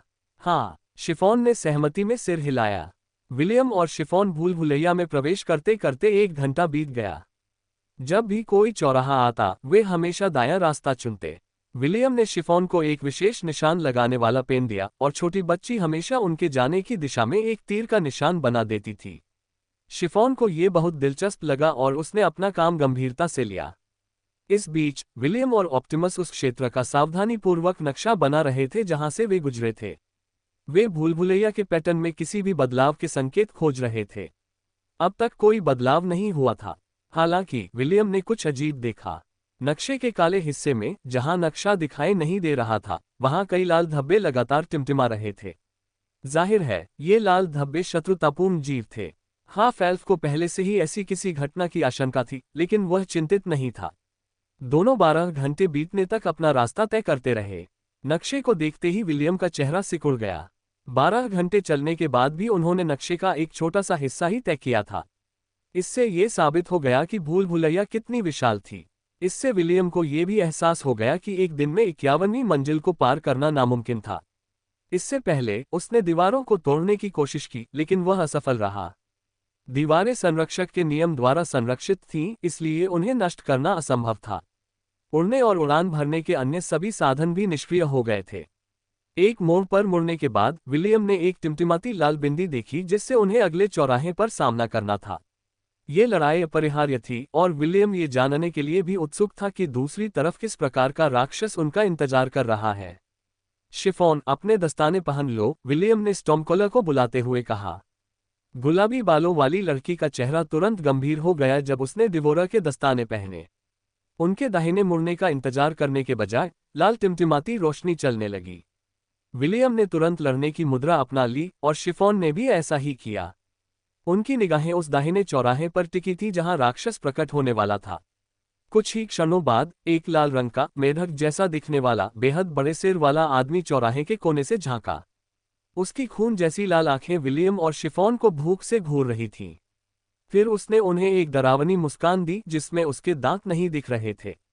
विलियम ने इस प्राणी को पहली बार देखा था, इसलिए उसने तुरंत अपनी मूल्यांकन क्षमता का उपयोग करके इसके बारे में जानकारी प्राप्त की। योजक चिन्ह, यारा मैं यहाँ हूँ। भक्षक पिशाच, रक्तचूस। खतरे का स्तर ए मध्यम। इसे झुंड में शामिल नहीं किया जा सकता। यारा मैं यहाँ हूँ उन यात्रियों का शिकार करना पसंद करता है जो बिल्कुल अप्रत्याशित होते हैं। हालांकि यह केवल 1 मीटर लंबा है, लेकिन बहुत तेज और फुर्तीला है। यह अपने शिकार की उंगलियों के माध्यम से उसका खून चूसता है, जबकि इसका मुंह अपने से 10 गुना बड़े शिकार को भी निगल सकता है। शिकार को निगलने के बाद यह तुरंत झपकी ले लेता है। झपकी से जागने के बाद यह अपने शिकार को उगलकर बाहर निकाल देता है और फिर से झपकी ले लेता है। जिन लोगों का शरीर खून की कमी से उल्टी के जरिए बाहर आ गया है, वे बेहद कमजोर हो चुके होंगे और उनकी त्वचा लाल रंग की हो गई होगी। ऐसे लोगों को हर संभव प्रयास करके बचने की सलाह दी जाती है। यारामा याहू के नींद से जागते ही वह फिर से अपने शिकार की तलाश करेगा और उसे निगल जाएगा। हर बार जब यारामा याहू द्वारा शिकार को निगल कर बाहर निकाल दिया जाता है तो उसके शरीर में परिवर्तन होते हैं। पीड़ित का आकार छोटा हो जाता और उसकी त्वचा लाल हो जाती। ऐसा कहा जाता था कि यारामा याहू द्वारा अपने शिकार को चौथी बार निगलने के बाद अगली बार जब वह अपने शिकार को उगलकर बाहर निकालता तो वह व्यक्ति मनुष्य नहीं रहता बल्कि एक यारामा याहू बन जाता। योजक चिन्ह, जब यारामा याहू ने विलियम और शिफॉन को देखा तो उसके दांतविहीन मुंह से एक भयानक हंसी निकली। जल्द ही इस हंसी के बाद भूल भुलैया के चारों ओर से हंसी की गूंज सुनाई देने लगी। नक्शे पर टिमटिमाते लाल बिंदु धीरे धीरे उनकी ओर बढ़ रहे थे। विलियम के अनुमान के अनुसार उनकी संख्या कम से कम 100 थी। शिफॉन, चाहे कुछ भी हो जाए, जितना हो सके मेरे करीब रहना। समझ गया बड़े भाई। जैसे जैसे लाल बिंदु करीब आते गए, यारामा याहू की हंसी और तेज होती गई। बहुत समय हो गया था जब उन्होंने उन मूर्खों का खून चूसा था जो 51वीं मंजिल में प्रवेश करने की हिम्मत कर बैठे थे। यह उस फ्लो पर विलियम और शिफॉन की पहली लड़ाई थी जिसे उपनाम दिया गया था शैतान का तल। अध्याय 607, शैतान का तल भाग 2। स्टॉर्मकॉलर की शक्ति के विस्फोट के साथ ही विलियम के शरीर के चारों ओर बिजली की लपटें दौड़ने लगीं। वह जानता था कि यह एक नाजुक समय है, इसलिए उसने गंभीरता से काम लेने और अपनी प्रेस्टीज क्लास की शक्ति का उपयोग करने का इरादा किया। एल्व्स के साथ युद्ध के बाद से उसने दक्षिणी महाद्वीप में अपना समय व्यर्थ नहीं बिताया था। विलियम जानता था कि मध्य महाद्वीप में कदम रखने के बाद उसे और अधिक शक्ति की आवश्यकता होगी और उसने अटलांटिस के कालकोटरी में अपने अन्य जॉब क्लासों का प्रशिक्षण जारी रखा। ऑप्टिमस, मेरी जॉब क्लास को निंजा में बदल दो, समझा? Closing square bracket. जैसे ही जॉब क्लास सक्रिय हुई, विलियम के सामने 1 दर्जन क्लोन प्रकट हो गए। ये निंजा स्किल ट्री में उपलब्ध क्लोन स्किल थी। निंजा अपनी फुर्तीली चाल, हत्या करने की क्षमता और निंजित्सु के लिए जाने जाते थे। उनकी एक खासियत ये थी कि वे अपने ही क्लोन बना लेते थे जो युद्ध में उनकी मदद करते थे। विलियम को 10,000 देवताओं के मंदिर में जाने पर प्रेस्टीज क्लास निंजा प्राप्त हुआ। इसके लिए जियोमेंसर, स्टॉकर और आर्चर जॉब क्लास की आवश्यकता थी। Stalker job class thief class का अगला रूप था। आर्चर क्लास की बात करें तो विलियम ने इस जॉब क्लास में बहुत पहले ही अधिकतम स्तर हासिल कर लिया था। जियोमेंसर क्लास को एशे ने प्रशिक्षित किया था जिससे यह आवश्यक स्तर तक पहुंच गया था। दक्षिणी महाद्वीप में युद्ध समाप्त होने के 2 साल बाद विलियम ने युद्ध में अपनी क्षमताओं को बढ़ाने के लिए एलिमेंटल लॉर्ड और निंजा जैसे शक्तिशाली प्रेस्टीज क्लास को अनलॉक करने पर अपना ध्यान केंद्रित किया। प्रत्येक क्लोन में विलियम की 50% शक्ति थी। हालांकि स्टॉर्मकॉलर को हाथों में पकड़ने के बजाय वे विभिन्न हथियारों का इस्तेमाल कर रहे थे। उनमें से 5 निंजाटो नामक तलवारें चला रहे थे जो निंजा क्लोनों का मूल हथियार था। बाकी 5 के दोनों हाथों में कामा थी, जबकि आखिरी 2 के पास क्रॉसबो थे। नोट: कामा हसिया का एक रूप है। विलियम इस समय अधिकतम 1 दर्जन क्लोन ही बना सकता था। अगर उसे और क्लोन चाहिए होते तो उसे निंजा जॉब क्लास को उसके अंतिम रूप शैडो सॉवरेन में अपग्रेड करना पड़ता। हालांकि ये दर्जन भर क्लोन विलियम से कमजोर थे, लेकिन उन्हें विलियम की किंग्स लीजन के सभी बफ्स प्राप्त हुए, जिससे उनके स्टैट्स में काफी वृद्धि हुई। इसके अलावा विलियम के पास एक और गुप्त चाल थी, जो क्विक शॉट वॉर आर्ट का दूसरा रूप। सभी क्लोनों ने एक स्वर में कहा। उसी समय दर्जनों यारामायाहू उनके सामने वाले रास्ते पर प्रकट हुए। वे इतने तेज और फुर्तीले थे कि वे दीवार पर भी चल सकते थे। 1 मीटर लंबे यारामायाहूस ने अपने घिनौने बड़े मुंह खोले और विलियम के क्लोनों पर कोआ की तरह चिपकने के इरादे से झपटे। इस तरह वे क्लोन के शरीर को अपनी बाहों में लपेटकर उनका खून चूस सकते थे, जबकि उनका असामान्य रूप से बड़ा मुंह उनके शरीर को सिर से निगलना शुरू कर देता। ये दृश्य किसी हॉरर फिल्म के लिए एकदम सही था और इसे देखकर कोई भी डर के मारे चीखने लगता। शिफॉन उनकी शक्ल, सूरत और संख्या देखकर सहम गई। इसी वजह से उसने अनजाने में एक कदम पीछे ले लिया। सामने का दृश्य इतना डरावना था। जैसे ही खूंखार नन्हे पिशाच हवा में उछले, क्लोनों ने अपने हाथों में तैयार की गई युद्ध कला को पूरा किया। शॉटगन। उनके हथियारों की नोक से शक्तिशाली आभाएं निकली और ऊपर से उन पर हमला करने के लिए हवा में कूदे लोगों सहित पास आ रहे यारामायाहूस को पीछे धकेल दिया। दूसरी ओर विलियम ने स्टॉर्मकॉलर को उठाया और उसकी नोक से दर्जनों बिजली के बोल्ट निकले, जिससे वे घिनौने जीव दूर जा गिरे और बुरी तरह घायल हो गए। तारांकन हंसी। गंभीर रूप से घायल यारामायाहू में से एक ने अपना सिर उठाया और मुस्कुराया। उसके शरीर पर लगे घाव तेजी से ठीक हो रहे थे, ठीक उसी तरह जैसे ट्रोलहाउंड्स में पुनर्जीवन की क्षमता होती है। विलियम ने नाक सिकोड़ी, क्योंकि स्टॉर्मकॉलर अगले हमले की तैयारी में एक बार फिर चटकने लगा। उसके क्लोनों ने भी उसका अनुसरण किया, क्योंकि वे भी यारामायाहूस से निपटने के लिए एक अधिक शक्तिशाली युद्ध कला का उपयोग करने की तैयारी कर रहे थे, जिनकी पुनर्जीवन क्षमता ने उन्हें लड़ने के लिए एक बहुत ही कष्टदायक दुश्मन बना दिया था। Quick shot war art fourth form. William और उसके क्लोन दहाड़ उठे। ग्रैंड बाजूका। भूलभुलैया के भीतर एक जोरदार विस्फोट की गूंज सुनाई दी, क्योंकि यारामायाहूस उस हमले से हुए दर्द से चीख रहे थे जिसने उनके शरीर को टुकड़े टुकड़े कर दिया था। क्योंकि मार्ग इतना चौड़ा नहीं था, इसलिए ग्रैंड बाजूका का प्रभाव काफी गहरा था। विलियम पर हमला करने वाले सभी यारामायाहू टुकड़े टुकड़े हो गए। विलियम ने भौहें चढ़ाई, क्योंकि उसने देखा कि जमीन पर पड़े मांस के टुकड़े हिलने डुलने लगे थे। उसे एक बुरा पूर्वाभास हुआ, इसलिए उसने उन्हें दूसरी बार मिटाने का फैसला किया। लेकिन इससे पहले कि वह कुछ कर पाता, शिफॉन आगे बढ़ी और अपना मुंह खोल दिया। तड़पते हुए मांस के टुकड़े असहाय होकर उसके मुंह के अंदर खींच गए, जिससे वे अपने शरीर में वापस नहीं आ सके। इस दृश्य को देखकर बचे हुए यारामायाहू तुरंत घबरा गए और डर के मारे भाग गए। वे ऐसे जीव थे जो दूसरों का खून चूसने और उन्हें पूरा निगल जाने में माहिर थे। हालांकि जब उन्होंने शिफॉन को भी ऐसा करते देखा तो उनकी जान बचाने की प्रवृत्ति जागृत हो गई। उन सभी ने भागने का फैसला किया। उन्हें घायल होने या टुकड़े टुकड़े हो जाने का डर नहीं था, क्योंकि वे अपने शरीर को फिर से बना सकते थे और जोड़ सकते थे। लेकिन अगर वे खा लिए जाते तो उनका अंत हो जाता। इसीलिए गुलाबी बालों वाली लड़की का सामना करने के बजाय उन्होंने फिलहाल भाग जाने का फैसला किया। भूलभुलैया में यारामायाहू के अलावा कई अन्य जीव भी थे, इसलिए छोटे जीव आश्वस्त थे कि वे अपना बदला जरूर लेंगे।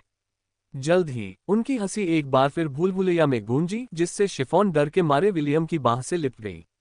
आधे एल्फ ने आह भरी, क्योंकि वह जानता था कि यह तो बस शुरुआत है। नक्शे पर टिमटिमाते लाल बिंदु थे जो यारामायाहू से भी बड़े थे। ये छोटे छोटे भक्षक पिशाच काफी परेशानी पैदा कर रहे थे। विलियम को बस यही उम्मीद थी कि उनका सामना इससे भी शक्तिशाली राक्षसों से न हो। उसे पूरा यकीन था कि अवसरवादी बदमाश उन पर कड़ी नजर रखेंगे और हमला करने के सही मौके का इंतजार करेंगे। चलिए उस बंद गली में वापस चलते हैं जहां हम थोड़ी देर पहले पहुंचे थे, विलियम ने कहा। अभी यात्रा करना सुरक्षित नहीं है। हमें आराम की जरूरत है। शिफॉन उस घटना से अभी भी सहमी हुई थी, इसलिए उसने विलियम की बांह पकड़े हुए बस अपना सिर हिलाया। उन्हें यह नहीं पता था कि भूलभुलैया के केंद्र में कोई उनकी हर हरकत पर बारीकी से नजर रख रहा था। वह प्राणी अपने मेहमानों के आने की प्रतीक्षा करते हुए उत्सुकता से अपने होंठ चाट रहा था। इतनी दूरी से भी उसे विलियम और शिफॉन के दिल की धड़कनें सुनाई दे रही थीं। हाँ, यही तो मैं सुनना चाहता था। शिफॉन के जोर से धड़कते दिल पर ध्यान केंद्रित करते हुए वह प्राणी हंस पड़ा। एक ऐसे व्यक्ति का दिल जिसमें अपार दिव्यता है। मैं तुम्हारे सीने को भेदने और तुम्हारे उस नन्हे और मासूम दिल को तुम्हारे शरीर से निकालने के लिए बेताब हूं। प्रलोभन का विरोध करते हुए वह प्राणी एक बार फिर हंस पड़ा। उसे यह सुनिश्चित करना था कि उसके दोनों मेहमान सबसे पहले भूल भुलैया के केंद्र तक पहुंचे। तभी वह 51वीं मंजिल की असली परीक्षा शुरू कर सकता था। एक ऐसी परीक्षा जो उसके शिकार के दिलों को रसीला और स्वादिष्ट बना देगी। वो उन दिलों को खाएगा ताकि बेबीलोन के टावर में उसे बांधने वाली मुहर को तोड़ सके। अध्याय 608 मैं अपना रास्ता खुद बना लूंगा। विलियम और शिफॉन वापस उसी बंद रास्ते पर लौट आए जिसे उन्होंने कुछ देर पहले देखा था। यारामा यहाँ वोस के खिलाफ लड़ाई के बाद हाफ एल्फ को पता था कि वे फिलहाल आगे नहीं बढ़ सकते। सैकड़ों टिमटिमाते बिंदु पहले ही उस क्षेत्र में पहुंच चुके थे जो उसके स्टेटस पेज पर नक्शे को ढकने वाले काले कोहरे के ठीक बाहर था। रास्ते में विलियम ने अपने रूनेमास्टर जॉब क्लास का उपयोग करते हुए अपने गंतव्य की ओर जाने वाले रास्तों पर फर्श और दीवारों पर जाल बिछा दिए। कुछ यारामा यहाँ वो काफी अधीर थे और उनके पीछे पीछे चले गए, जिससे जाल सक्रिय हो गए। छोटे पिशाच दर्द से चीखते हुए तेजी से पीछे हट गए। हालांकि उनमें तेजी से ठीक होने की क्षमता थी, लेकिन बिजली की शक्ति ने उनके ठीक होने की गति को कम कर दिया। साथ ही बिजली के जाल बहुत दर्दनाक थे, जिसके कारण यारामा यहाँ वो विलियम और शिफॉन का पीछा करने में बहुत हिचकिचा रहे थे। उनकी डरावनी हंसी पूरे भूल भुलैया में इस तरह फैल गई जैसे लकड़बग्घे अपने चुने हुए शिकार को घेर रहे हों। सो जाओ, उनकी परवाह मत करो, विलियम ने शिफॉन के सिर पर धीरे से थपथपाते हुए कहा। विलियम के स्पर्श से शांत हो जाने के कारण शिफॉन हिली नहीं। हालांकि वह यारामा यहाँ को लेकर अभी भी चिंतित थी, जिसकी हंसी बढ़ती जा रही थी।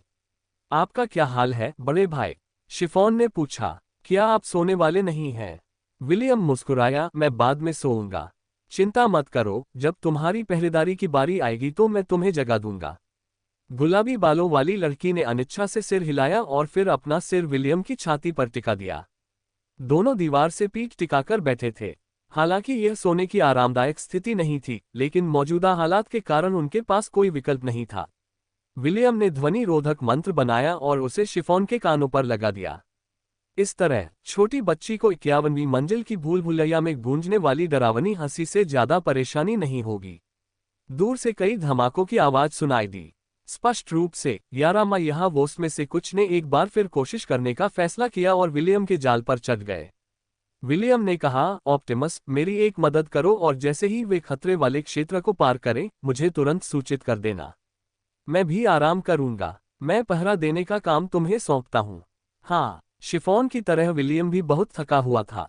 वह जानता था कि इस मौजूदा स्थिति से निकलने के लिए उसे पर्याप्त आराम करना जरूरी है ताकि वह किसी भी परिस्थिति का सामना कर सके। कुछ घंटे बीत गए और विलियम द्वारा स्थापित रक्षा पंक्ति को उन छोटे छोटे पिशाचों ने धीरे धीरे तोड़ना शुरू कर दिया। उनकी भारी संख्या के कारण वे बारी बारी से उन बिजली की सुरंगों को साफ कर रहे थे जिन्हें हाफ एल्फ ने पहले से बिछा रखा था। सिस्टम उन छोटे जीवों पर कड़ी नजर रख रहा था ताकि यह सुनिश्चित किया जा सके कि वे गहरी नींद में सो रहे दो किशोरों पर छुपकर हमला न कर सकें। कुछ घंटे बीतने के बाद विलियम को सिस्टम द्वारा अचानक जगा दिया गया। वे यहाँ हैं। विलियम ने अपनी आंखें खोली और शिफॉन के कानों पर लगे ध्वनि रोधक मंत्र को हटा दिया। फिर उसने अपनी छाती पर लार टपका रही लड़की को हल्के से हिलाया। शिफॉन, जाग जाओ, विलियम ने कुछ 100 मीटर दूर टिमटिमाते लाल बिंदुओं को घूरते हुए कहा। हमारे पास कोई और भी है। शिफॉन ने अपनी आंखें खोली, लेकिन वह अभी भी आधी नींद में थी। हालांकि यारामा यहाँ वोस की परिचित खिलखिलाहट की आवाज सुनकर उसकी नींद तुरंत गायब हो गई। गुलाबी बालों वाली लड़की तुरंत खड़ी हो गई और अपने दस्ताने पहन लिए। हालांकि उसे अभी भी उन भयानक छोटे पिशाचों से डर लग रहा था, लेकिन वह जानती थी कि उनसे लड़ना अपरिहार्य है। विलियम ने एक कदम आगे बढ़ाया और गहरी सांस ली। उसने पहले ही ऑप्टिमस से सलाह ली थी कि हजारों यारामा यहाँ वो से भरे इस भूल भुलैया में आगे बढ़ने की उनकी संभावनाएं आदर्श नहीं थीं। हाँ, वे उन्हें हरा तो सकते थे, लेकिन वे बार बार लौट आते। विलियम को यह आशंका सता रही थी कि ये हजारों छोटे पिशाच कभी वही चुनौती देने वाले थे जो 51वीं मंजिल पर कब्जा करने की उम्मीद से आए थे। उन्होंने अनुमान लगाया कि एडमेंटियम शताब्दी रैंक से नीचे के सभी प्राणी यारामा यहाँ वोस में परिवर्तित हो गए थे। जो अधिक शक्तिशाली थे वे शायद और भी भयानक प्राणियों में परिवर्तित हो गए होंगे, जिन्हें मानचित्र पर बड़े लाल बिंदुओं द्वारा दर्शाया गया है। ऑप्टिमस के अनुमान के अनुसार भूल भुलैया में मौजूद यारामा यहाँ वोस की संख्या लाखों में थी, जबकि लाल बिंदुओं की संख्या हजारों में थी। ये स्पष्ट था कि यह एक बेहद कठिन लड़ाई थी जिसका कोई हल नजर नहीं आ रहा था। अगर विलियम अपनी सेना को बुला पाता तो यह समस्या नहीं होती। दुर्भाग्यवश यह विकल्प संभव नहीं था, इसलिए उसे अपनी और शिफॉन की जान बचाने के लिए जो भी जरूरी था वह करना पड़ा। हालांकि उनके स्टेटस पेज पर मौजूद नक्शे का 98% हिस्सा अभी भी काले कोहरे से ढका हुआ था, फिर भी उसके केंद्र में कुछ दिखाई दे रहा था। नक्शे के केंद्र में एक छोटा, स्थिर, सुनहरा आयत दिखाई दे रहा था। विलियम और ऑप्टिमस को यह नहीं पता था कि यह क्या है, लेकिन दोनों ने अनुमान लगाया कि यह कुछ महत्वपूर्ण है। आपके अनुमान के अनुसार उस सुनहरे आयत के इस भूल भुलैया से बाहर निकलने का रास्ता होने की कितनी संभावना है? विलियम ने पूछा। 53%। विलियम ने फैसला लेते समय अपनी आंखें सिकोड़ लीं। सामान्य साधनों से बाहर निकलने का रास्ता खोजना संभव नहीं था। उन्हें यारामा यहाहू के निरंतर उत्पीड़न का सामना करना पड़ता, जो एक बेहद कष्टदायक अनुभव होता। साथ ही उनकी भारी संख्या के कारण उनके पराजित होने का खतरा भी बहुत बढ़ गया था। काफी सोच विचार के बाद विलियम ने जोखिम उठाने का फैसला किया। उसे पता नहीं था कि उसकी योजना कामयाब होगी या नहीं, लेकिन वह हारने वाली लड़ाई लड़ने से बेहतर कोशिश करना चाहता था।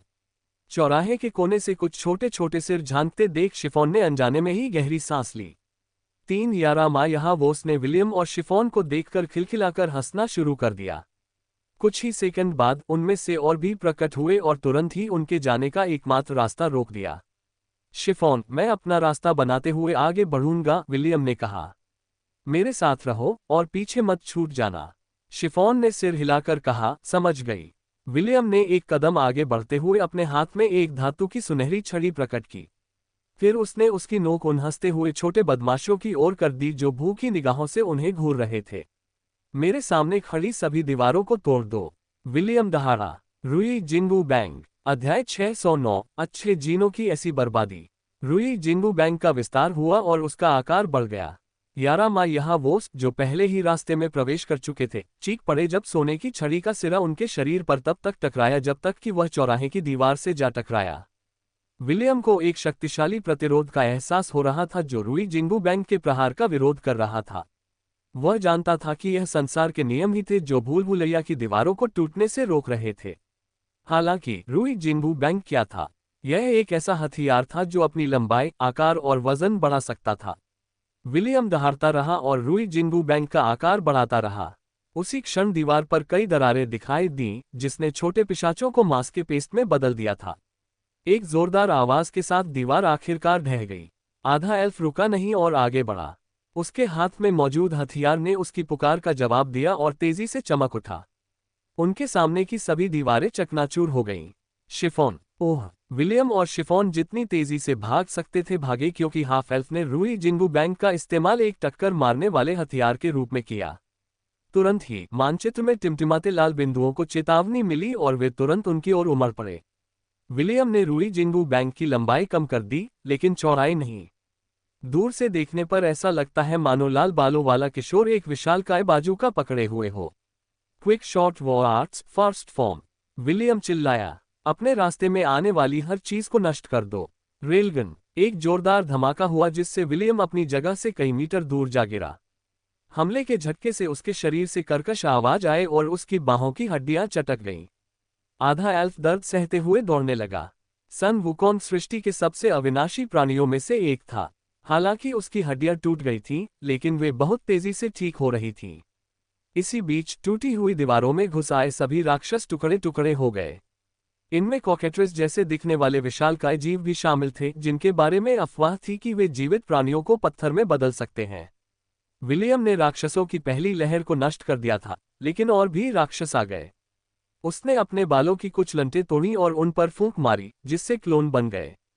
क्लोनों की भूमिका केवल उन्हें राक्षसों के हमलों से बचाना थी, जबकि विलियम की भूमिका भूल भुलैया के केंद्र तक पहुंचने तक दीवारों को तोड़ते रहने की थी।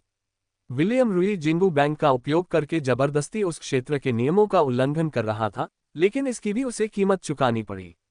उसके वीर अवतार की अवधि तेजी से कम होती जा रही थी। एक जोरदार चीख के साथ हाफ एल्फ ने उनके रास्ते में खड़ी आखिरी दीवार को तोड़ दिया। शिफॉन की आंखें तब चौड़ी हो गईं जब उसने एक विशाल लाल ओक के पेड़ को देखा। उसके केंद्र में एक आयताकार लाल द्वार रहस्यमय ढंग से चमक रहा था। विलियम ने उसका हाथ पकड़ते हुए कहा, शिफॉन, चलो चलते हैं। हाँ, शिफॉन ने विलियम का हाथ मजबूती से पकड़ते हुए जवाब दिया। हजारों राक्षस उनके पीछे दौड़ रहे थे, इसलिए दोनों ने बिना सोचे समझे लाल पोर्टल की ओर दौड़ लगाए।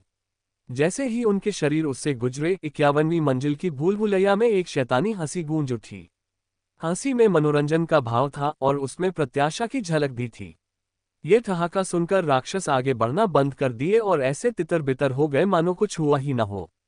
विलियम द्वारा तोड़ी गई टूटी हुई दीवारें धीरे धीरे अपनी मूल स्थिति में लौट आईं। कुछ मिनटों बाद युद्ध के सभी निशान गायब हो गए। अंत में केवल शैतान के तलवे के स्वामी की शैतानी हंसी ही शेष रह गई थी। इसी बीच क्रेटोर साम्राज्य में केनेथ ने अभी अभी अपने प्रतिद्वंदी को हराया था, जिससे वह अपने वर्ग के अंतिम प्रतियोगियों में से एक बन गया था। फिलहाल उसका अंतिम प्रतिद्वंदी एलिजा ब्लैकथॉर्न था, जिसे प्रतिभागियों की विषम संख्या होने के कारण लॉटरी में सीधे चयन का मौका मिल गया था। जैसे ही वह अखाड़े में आगे बढ़ा, उसने हल्के रंग की त्वचा वाली युवती पर एक नजर डाली, जिसने हल्के चमड़े का कवच पहन रखा था।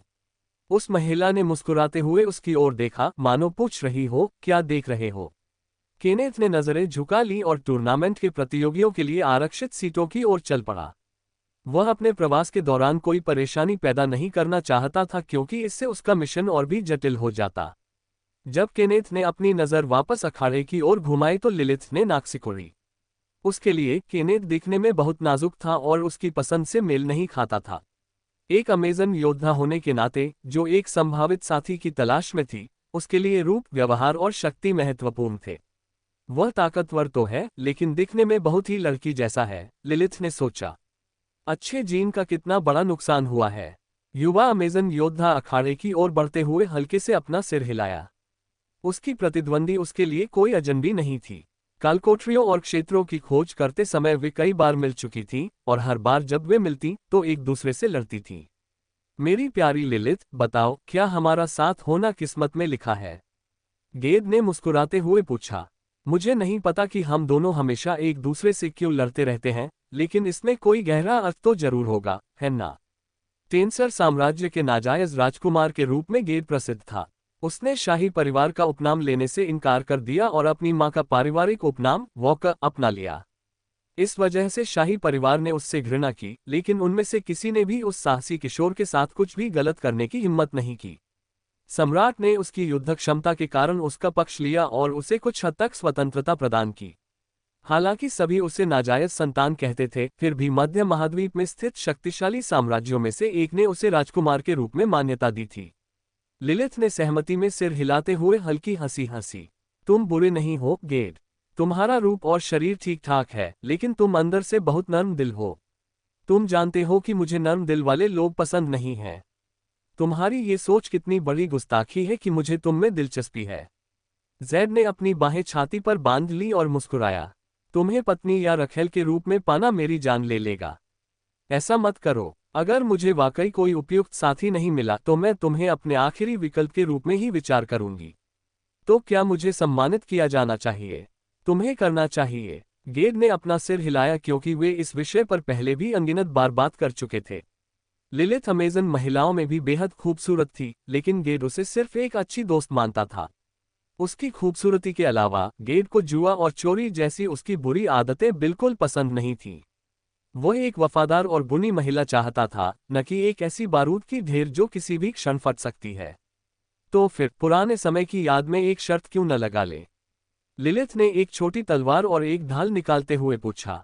गेड ने दोधारी तलवार निकाली और कुछ हल्के फुल्के वार किए। चलते रहो, मैं सुन रहा हूं। अगर मैं जीत गई तो तुम 1 महीने के लिए मेरी नौकरानी बन जाओगी, लिलिथ ने कहा। अगर तुम जीत गई तो मैं 1 महीने के लिए तुम्हारी नौकरानी बन जाऊंगी। क्या हमारा सौदा पक्का है? केवल इस शर्त पर कि हम में से किसी को भी लाभ कमाने के उद्देश्य से एक दूसरे की नीलामी या बिक्री करने का अधिकार नहीं होगा, गेड ने उत्तर दिया। तस्क, तुम कभी नहीं बदलती, लिलिथ। उस हल्की फुल्की नोकझोंक के बाद दोनों अखाड़े के बीचों बीच भिड़ गए, जिससे रेफरी हक्का बक्का रह गया। रेफरी ने बेबसी से बुदबुदाते हुए कहा, मैंने अभी तक लड़ाई शुरू होने का समय नहीं बताया है। उनकी तारीफ करनी होगी कि किसी ने भी उन पर ध्यान नहीं दिया और सबकी निगाहें केवल उन 2 लड़ाकों पर टिकी थीं जो एक दूसरे पर मुक्के बरसा रहे थे और उनके चेहरों पर तिरस्कार का भाव था। अध्याय 610 आप दिवा स्वप्न देखना बंद कर सकते हैं। लिलिथ और जैड के बीच कई बार मुक्केबाजी हुई जिसकी गूंज पूरे स्टेडियम में सुनाई दी। दोनों एक दूसरे की युद्ध क्षमता से भलीभांति परिचित थे। वे अतीत में कई बार एक दूसरे के खिलाफ लड़ चुके थे और एक दूसरे की अधिकांश रणनीतिक चालों से अच्छी तरह वाकिफ थे। महारानी एंड्रास्ते ने अपनी बेटी को प्रतिद्वंद्वी साम्राज्य से आए उस सुंदर लड़के से लड़ते हुए देखकर आह भरी। कैंसर साम्राज्य और अमेजन साम्राज्य के बीच वास्तव में कोई शत्रुता नहीं थी। कैंसर साम्राज्य की महारानी एंड्रास्टे और सम्राट यूजीन दोनों एक दूसरे को नाराज न करने की पूरी कोशिश करते हैं। सम्राट ने तो महारानी से मजाक में ये भी कह दिया कि अगर लिलिथ गेट को अमेजन जाति की राजधानी में वापस ले आए तो वे अपना आशीर्वाद देंगे। इसी वजह से एक समय ऐसा भी आया जब महारानी एंड्रास्टे ने लिलिथ से आग्रह किया कि वह गेट को वापस अपने साम्राज्य में ले आए, लेकिन लिलिथ ने इनकार कर दिया। अमेजन राजकुमारी हमेशा कहती थी कि गेट उनके किसी भी योद्धा का साथी बनने के लायक नहीं है क्योंकि वह बहुत कोमल स्वभाव का था। सच तो यह है कि महारानी एंड्रास्टे को यह नहीं पता था कि लिलिथ और जैड के बीच वैवाहिक संबंध संभव थे या नहीं। वे दोनों हमेशा आपस में वाद विवाद और झगड़े करते थे, लेकिन उनके झगड़े जानलेवा नहीं होते थे।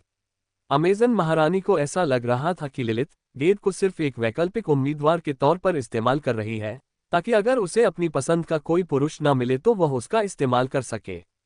सच तो ये था कि उन्हें लग रहा था कि गेट उनकी बेटी को एक शरारती छोटी बहन की तरह मानता है, जो अपने बड़े भाई से अक्सर झगड़ती रहती है। खैर, अगर ऐसा होना तय है तो ऐसा ही होगा, महारानी एंड्रास्टे ने कुर्सी पर पीछे झुकते हुए सोचा। शायद मुझे उस लड़के का अपहरण करके उसे जबरदस्ती अपने साम्राज्य में वापस ले आना चाहिए। देखते हैं तब मेरी बेटी की क्या प्रतिक्रिया होती है। जब अमेजन महारानी अपने दिमाग में अपहरण की योजना बना रही थी, तब अखाड़े में लड़ाई और भी तेज होने लगी थी। अमेजन की राजकुमारी अपनी प्रतिष्ठा के अनुरूप ही प्रदर्शन कर रही है, सम्राट लियोनिडास के बगल में बैठे एवेक्सियस ने धीमी आवाज में कहा। राजकुमार गेद ने भी बहुत तरक्की की है। मुझे लगता है कि अब वह राजकुमार जेसन से भी ज्यादा शक्तिशाली है। अगर दोनों का आमना सामना फाइनल में हुआ तो आमने सामने की लड़ाई में हमारे राजकुमार को कड़ी टक्कर मिलेगी। सम्राट लियोनिडास ने सिर हिलाया। फिलहाल टूर्नामेंट में बचे हुए प्रतिभागी जो बाहर नहीं हुए थे युवा पीढ़ी के सबसे मजबूत सदस्य थे। उनमें से कोई भी चैंपियन बन सकता था। हालांकि यह सच है कि शारीरिक शक्ति के मामले में राजकुमार गेद राजकुमार जेसन से अधिक शक्तिशाली थे, लेकिन क्रेटोर साम्राज्य का राजकुमार अपनी इच्छाओं को पूरा करने के लिए तकनीक और रणनीति पर अधिक निर्भर करता है। लगातार 5 मिनट तक चले आक्रमण और बचाव के बाद दोनों लड़ाके एक ही समय पर पीछे हट गए। तुमने काफी सुधार किया है लिलिथ, गेद ने प्रशंसा की। और तुमने ऐसा नहीं किया। लिलिथ खिलखिलाकर हंस पड़ी। लगता है तुम्हें 1 महीने के लिए मेरा नौकर बनना ही पड़ेगा। मुझे तुम्हारे खाने की बहुत याद आ रही है, ध्यान रखना बाद में मुझे निराश मत करना। आप दिवा स्वप्न देखना बंद कर सकते हैं। मैं दिवा स्वप्न देख रहा हूँ। ये तो मजाक है। मुझे आज रात स्टेक खाना है, मीडियम रेयर सबसे अच्छा रहेगा। गेड ने कोई जवाब नहीं दिया। इसके बजाय उसने अपनी दोधारी तलवार को नीचे कर दिया, जिसकी नोक उसके सामने जमीन की ओर थी। जब लिलिथ ने ये देखा तो उसके चेहरे से मुस्कान गायब हो गई और उसकी जगह गंभीर भाव आ गए। वह जानती थी कि अब जैड गंभीर होने वाला है और खेलने का समय समाप्त हो चुका है। अमेजन राजकुमारी ने अपनी तलवार से अपनी गोल ढाल पर 2 बार प्रहार किया। उसकी ढाल के कोनों पर नुकीले ब्लेड निकले हुए थे जो तलवार की तरह आसानी से मांस को काट सकते थे। उसके हाथ में छोटी तलवार सुनहरी चमक रही थी क्योंकि उसके शरीर से प्रकाश कण निकल रहे थे। काफी समय हो गया है जब मैंने डांस ऑफ द फायरफ्लाइज देखा था, जैड ने धीरे से कहा। चलो इसे ठीक से खत्म करते हैं लिलिथ। अमेजन राजकुमारी ने आक्रमण करने की तैयारी में युद्ध मुद्रा अपना ली। दोनों योद्धा एक दूसरे के सामने इस तरह खड़े थे मानो उन्होंने पहले से ही तय कर लिया हो कि वे अपने अगले हमले से इस लड़ाई को समाप्त कर देंगे। मैच के परिणाम का इंतजार करते हुए दर्शक अपनी सांसें थामे बैठे थे। बिना किसी चेतावनी के दोनों पहलवान अपनी जगह से गायब हो गए। कुछ ही सेकंड बाद अखाड़े के बीचों बीच एक तेज रोशनी फूट पड़ी, जिससे अधिकांश दर्शकों को अपनी आंखें ढकनी पड़ी। महारानी एंड्रास्ते की निगाहें दोनों योद्धाओं पर टिकी रहीं। संघर्ष का परिणाम देखकर उनकी मुट्ठी कस गई। तुमने अपनी प्रतिद्वंदी को कम आंका लिलिथ, महारानी एंड्रास्टे ने आह भरी। अन्य अनुभवी सैनिकों ने भी उनकी राय से सहमति जताई। वे ही थे जो दोनों लड़ाकों के चारों ओर फैली तेज रोशनी से अप्रभावित थे। गेट की तलवार लिलिथ के दाहिने कंधे को भेद गई थी, जिससे अमेजन योद्धा का चेहरा तन गया। उसकी तलवार भी जमीन पर गिर गई थी और उसकी बाह की हालत को देखते हुए उसके लिए उसे उठाना नामुमकिन था। लगता है यही अंत है, जैड ने टिप्पणी की। हाँ, लिलिथ ने सहमति जताते हुए कहा। यह मेरी जीत है। लिलिथ की धारदार गोल ढाल गेंद की गर्दन पर टिकी हुई थी। उसके ब्लेड पर खून की एक पतली धार लग चुकी थी। अगर अमेजन राजकुमारी उसे थोड़ा और दबाती तो अगले ही पल उस युवक की गर्दन से खून का एक बड़ा फव्वारा बह निकलता। गेब ने पीछे हटकर अपनी तलवार पर से पकड़ ढीली कर दी। लिलिथ के कहे अनुसार ये सचमुच उसकी जीत थी। अमेजन राजकुमारी में अद्भुत लचीलापन था, जिसकी बदौलत उसने आखिरी क्षण में अपने शरीर को मोड़कर एक घातक चोट से खुद को बचा लिया। मैं हार स्वीकार करता हूं, आप इस मैच के विजेता हैं। ठीक है, अब मेरे पास 128 जीत और 127 हार हैं। याद रखना, आज रात मेरा स्टेक तैयार करना। मुझे मीडियम रेयर चाहिए। उद्धरण चिन्ह अल्पविराम उद्धरण चिन्ह। पुरोहित दौड़कर अखाड़े में पहुंचे और बड़ी कुशलता से लिलिथ के कंधे पर पड़ी तलवार को बाहर निकाल लिया। फिर उन्होंने उसके घाव का उपचार किया और उसे शीघ्र स्वस्थ होने के लिए कुछ औषधियां पिलाईं। सम्राट लियोनिडास ने ताली बजाई और बाकी सबने भी उनका अनुसरण किया। भीतर ही भीतर वे उदास थे। सच तो यह है कि वे चाहते थे कि विलियम टूर्नामेंट में भाग ले। उसने उसे अपनी सेना के साथ लड़ते हुए देखा था, लेकिन यह उसकी समग्र शक्ति का आकलन करने के लिए पर्याप्त नहीं था। यह बेहद दुर्भाग्यपूर्ण था कि उनके संरक्षक देवता के मिशन के कारण हाफ एल्फ को क्रेटोर साम्राज्य छोड़ना पड़ा। सम्राट को पता था कि राजकुमार जेसन ने प्रतियोगिता में क्यों भाग लिया और जीतने पर वह क्या कामना करेगा। सच कहें तो सम्राट लियोनिडास ने अपने पोते की इच्छा पूरी होने पर उसका जवाब पहले से ही सोच रखा था। फिलहाल उसने इस विचार को अपने दिमाग से निकाल दिया। ऐसा होने के लिए राजकुमार जेसन को पहले जीतना होगा। जब समय आएगा तब देख लूंगा, सम्राट लियोनिडास ने मन ही मन सोचा जब उनकी नज़र अपनी पोती पर पड़ी जो उनके परिवार के लिए आरक्षित वीआईपी सीटों पर बैठी थी। उन्हें क्रेटोर साम्राज्य ही नहीं बल्कि आसपास के साम्राज्यों से भी राजकुमारी सिडोनी के लिए कई विवाह प्रस्ताव प्राप्त हुए थे। हालांकि उन्होंने उन सभी को अस्वीकार कर दिया। उनकी पोती ने पहले ही अपना मन बना लिया था, लेकिन सम्राट को यह नहीं पता था कि यह उसके लिए सबसे अच्छा निर्णय होगा या नहीं। सम्राट लियोनिडास इस टूर्नामेंट का उपयोग ये जानने के लिए करना चाहते थे कि विलियम वास्तव में एक सक्षम व्यक्ति है या नहीं। दुर्भाग्य से वे उस अर्ध एल्फ की छिपी हुई प्रतिभाओं को नहीं देख पाएंगे। वह एक के देखना चाहता था। आगे की कहानी सुनाने के लिए VM स्टोरी वर्ल्ड सब्सक्राइब करो।